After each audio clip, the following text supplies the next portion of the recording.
इंसान जब किसी भी चीज़ से आसक्त हो जाता है तब वह उसके पीछे पीछे भागता है और तब तक भागता है जब तक वह मिल ना पाती।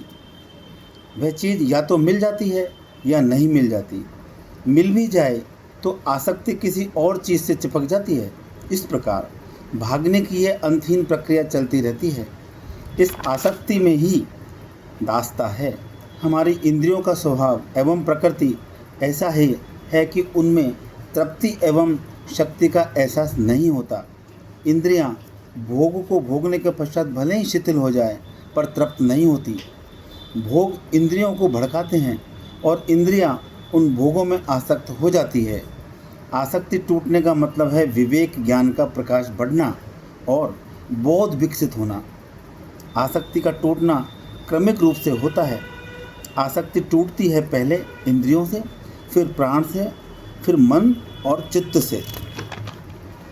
चित्त से आसक्ति का टूटना बड़ा कठिन होता है, क्योंकि चित्त ही मानव जीवन सहित सभी जीवों के जीवन का मूल आधार है।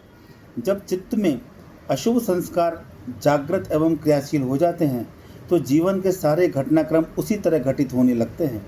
कुछ भी अच्छा नहीं होता, केवल अशुभ ही अशुभ बढ़ने लगता है और यह तब तक घटता है जब तक वह अशुभ संस्कार पूर्ण रूप से कट नहीं जाता।